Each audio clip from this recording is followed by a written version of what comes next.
বিয়ের আগে হারাম রিলেশন করে জেনা করে ফেললে সে মেয়েকে বিবাহ করলে গুনাহ মাফ হয়ে যাবে কিনা? ভাইরা আমার, বিবাহ পূর্বে যদি কেউ হারাম সম্পর্কে জড়ায়, আমাদের যুবক ভাইরা ভালো করে শুনে নেন, আপনার চরিত্রকে যদি আপনি কালিমা যুক্ত করেন তাহলে এটা ভয়ঙ্কর অপরাধ এবং কবিরা গুনাহ।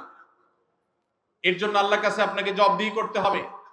আমাদের অনেক যুবক ভাইরা মনে করেন যে বিয়ের আগে কোনো মেয়ের সাথে হারাম সম্পর্ক করলে, জেনা লিপ্ত হলে, এরপর বিয়ে করলে বোধহয় এটা কাটাকাটি হয়ে যাবে। এটা সঠিক না, এটা ভুল। বিয়ে করেছেন, এখন হারাম থেকে বের হয়ে আসছেন, এটা ভালো।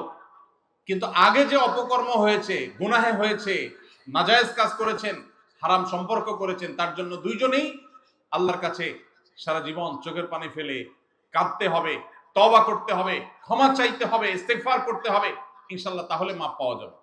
যদি মনে করেন না, বেশিরভাগ এই হারাম রিলেশন যারা করে তারা তো মেয়েদেরকে মিথ্যা প্রতিশ্রুতি দেয়, একটাও বেশিরভাগই ঠিক রাখে না। আমি কথা ঠিক রাখলাম, তাহলে তো আমি ইমানদারের পরিচয় দিলাম। হ্যাঁ, আপনি কথা ঠিক রাখলেন, আপনি ভালো কাজ করলেন, কিন্তু আগে যে হারাম করেছেন এই কথা ঠিকের কারণে সেগুলো মাফ হবে না। তার জন্য আল্লাহর কাছে আলাদা মাফ চাইতে হবে। পরীক্ষা ভালো ফলাফল করার কোনো আমল আছে কিনা, এই প্রশ্ন ফাঁকিবাজ ছাত্রদের। ভালো ছাত্র কখনো এই প্রশ্ন দেয় না সচরাচর। ফাঁকিবাজ ছাত্রের প্রশ্ন কিভাবে বুঝলাম? কারণ আপনি দেখবেন আমাদের সমাজে পোলাপান যেগুলো সারাদিন আড্ডাবাজি করে বেড়ায়, মোবাইল টিপাটিপি করে বেড়ায়, পড়ালেখা করে না, সারা বছর ক্লাসের খোঁজ খবর নাই, এরা পরীক্ষার আগে কলম নিয়ে বলে হুজুর এটা পড়ে দেন। অনেক জায়গায় যায় তারা পরীক্ষা ভালোর জন্য। দেখেন, পরীক্ষা ভালো হওয়ার আমল হলো বেশি বেশি পড়ালেখা করা। পরীক্ষা ভালো হওয়ার আমল কি ভাই?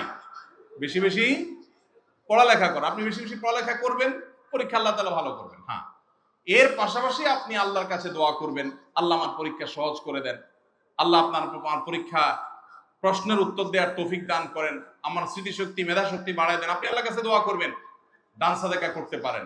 এর বাইরে আলাদা কোনো আমল আমার জানা নাই যে স্পেসিফিক কোনো আমল এটা করলে পরীক্ষা আপনার অটোমেটিক সহজ হবে। আপনি সারা বছর ফাঁকি ঝুঁকি দেন, ক্লাস না করেন, 2 নম্বরই করেন, আড্ডাবাজি করেন, ঘোরাঘুরি করেন, আর ওই দোয়া পড়বেন আর পরীক্ষার হলে যাবেন, পটাপট সব লেখা হয়ে যাবে, এরকম দোয়া আমার জানা নাই। পরীক্ষার হলে ভালো লেখার জন্য ভালো পরিশ্রম করতে হবে, পাশাপাশি আল্লাহর কাছে দোয়া করতে হবে, আল্লাহ তাআলা সহজ করবেন ইনশাআল্লাহ।